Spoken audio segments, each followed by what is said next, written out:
नमस्कार मित्रों, आज मैं लेके आई हूँ नेपाल के पशुपतिनाथ मंदिर का इतिहास और इससे जुड़ी पौराणिक मान्यता। विश्व में दो पशुपतिनाथ मंदिर प्रसिद्ध हैं, एक नेपाल के काठमांडू का और दूसरा भारत के मंदसौर का। दोनों ही मंदिर में मूर्तियाँ समान आकृति वाली हैं। नेपाल का मंदिर बागमती नदी के किनारे काठमांडू में स्थित है और इसे यूनेस्को की विश्व धरोहर में शामिल किया गया है। यह मंदिर भव्य है और यहाँ पर देश विदेश से पर्यटक आते हैं। आइए जानते हैं पशुपति का अर्थ क्या है। पशु अर्थात जीव या प्राणी और पति का अर्थ है स्वामी और नाथ का अर्थ है मालिक या भगवान। इसका मतलब यह है कि संसार के समस्त जीवों के स्वामी या भगवान हैं पशुपतिनाथ। दूसरे अर्थों में पशुपतिनाथ का अर्थ है जीवन का मालिक। चलिए अब हम जानते हैं मंदिर का इतिहास।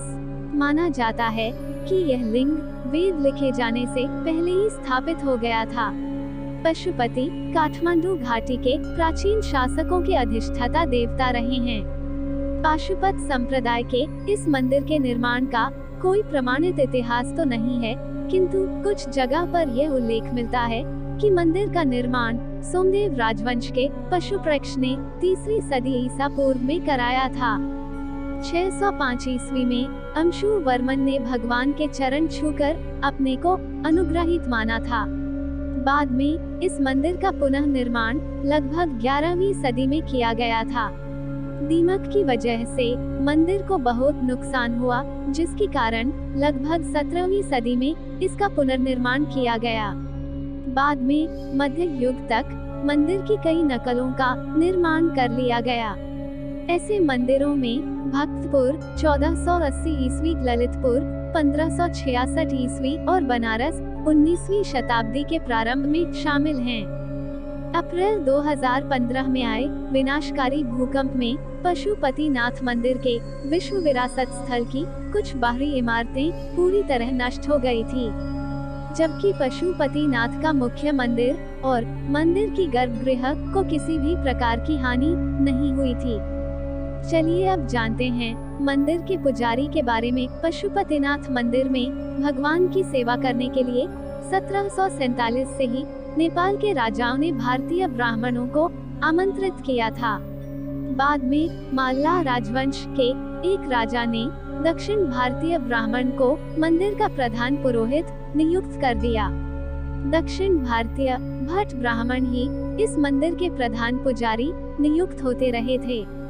वर्तमान में प्रचंड सरकार के काल में भारतीय ब्राह्मणों का एकाधिकार खत्म कर नेपाली लोगों को पूजा का प्रभार सौंप दिया गया। अब आगे जानते हैं मंदिर खुलने का समय के बारे में। ये मंदिर प्रत्येक दिन प्रातः 4 बजे से रात्रि 9 बजे तक खुला रहता है।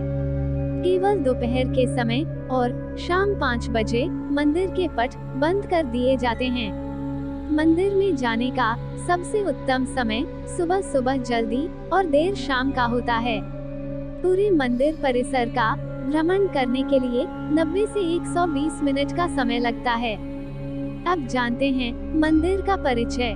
नेपाल में पशुपतिनाथ का मंदिर काठमांडू के पास देवपाटन गांव में बागमती नदी के किनारे स्थित है। मंदिर में भगवान शिव की एक 5 मुंह वाली मूर्ति है। पशुपतिनाथ विग्रह में चारों दिशाओं में एक मुख और एक मुख ऊपर की ओर है।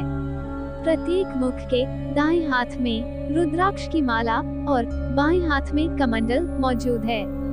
मान्यता अनुसार पशुपतिनाथ मंदिर का ज्योतिर्लिंग पारस पत्थर के समान है। कहते हैं कि ये 5 मुंह अलग अलग दिशा और गुणों का परिचय देते हैं। पूर्व दिशा की ओर वाले मुख को तत्पुरुष और पश्चिम की ओर वाले मुख को सद्योत कहते हैं। उत्तर दिशा की ओर वाले मुख को वामवेद या अर्धनारीश्वर कहते हैं और दक्षिण दिशा वाले मुख को अघोरा कहते हैं। जो मुख ऊपर की ओर है उसे ईशान मुख कहा जाता है। इस मंदिर में भगवान शिव की मूर्ति तक पहुंचने के 4 दरवाजे बने हुए हैं। वे चारों दरवाजे चांदी के हैं।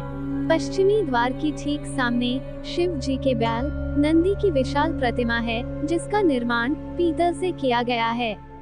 इस परिसर में वैष्णव और शैव व परंपरा के कई मंदिर और प्रतिमाएं हैं।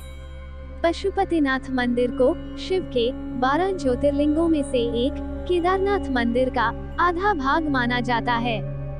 यह मंदिर हिंदू और बौद्ध वास्तुकला का एक अच्छा मिश्रण है। मुख्य पगोडा शैली का मंदिर सुरक्षित आंगन में स्थित है, जिसका संरक्षण नेपाल पुलिस द्वारा किया जाता है।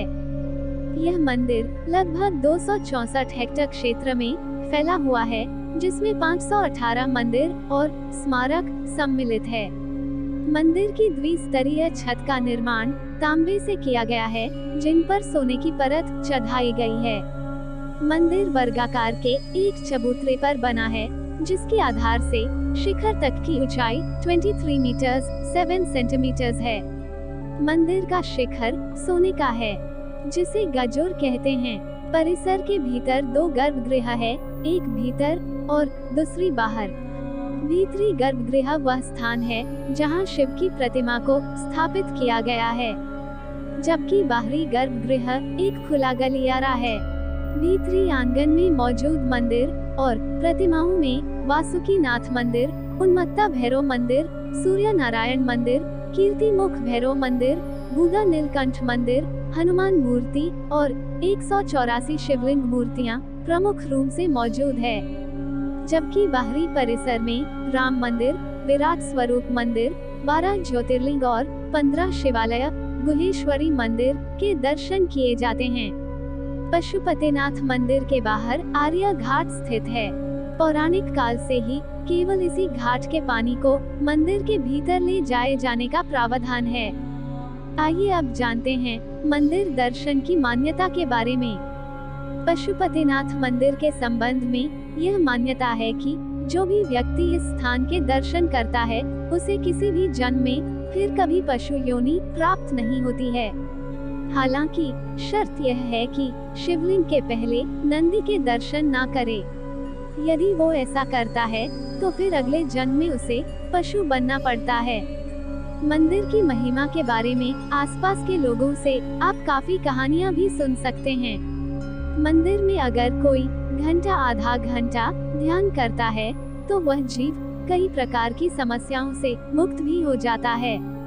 अब चलिए जानते हैं कुछ पौराणिक कथा के बारे में। एक पौराणिक कथा के अनुसार भगवान शिव यहाँ पर चिनकारे का रूप धारण कर निद्रा में चले बैठे थे। जब देवताओं ने उन्हें खोजा और उन्हें वाराणसी वापस लाने का प्रयास किया तो उन्होंने नदी के दूसरे किनारे पर छलांग लगा दी। कहा जाता है इस दौरान उनका सींग 4 टुकड़ों में टूट गया था। इसके बाद भगवान पशुपति चतुर्मुख लिंग के रूप में यहाँ प्रकट हुए थे। दूसरी कथा एक चरवाहे से जुड़ी है। कहते हैं कि इस शिवलिंग को एक चरवाहे द्वारा खोजा गया था, जिसकी गाय का अपने दूध से अभिषेक कर शिवलिंग के स्थान का पता लगाया था। तीसरी कथा भारत के उत्तराखंड राज्य से जुड़ी एक पौराणिक कथा से है। इस कथा के अनुसार इस मंदिर का संबंध केदारनाथ मंदिर से है। कहा जाता है जब पांडवों को स्वर्ग प्रयाण के समय शिवजी ने भैंसे के स्वरूप में दर्शन दिए थे, जो बाद में धरती में समा गए। लेकिन पूर्णतः समाने से पूर्व भीम ने उनकी पूंछ पकड़ ली थी। जिस स्थान पर भीम ने इस कार्य को किया था, उसे वर्तमान में केदारनाथ धाम के नाम से जाना जाता है। एवं जिस स्थान पर उनका मुख धरती से बाहर आया, उसे पशुपतिनाथ कहा जाता है। पुराणों में पंच केदार की कथा नाम से इस कथा का विस्तार से उल्लेख मिलता है। मित्रों, उम्मीद करती हूँ कि इस वीडियो से आपको पशुपतिनाथ मंदिर के बारे में काफी कुछ जानने को मिला होगा। अगर ये वीडियो आपको अच्छा लगा तो कृपया लाइक और चैनल को सब्सक्राइब जरूर कीजिएगा। धन्यवाद।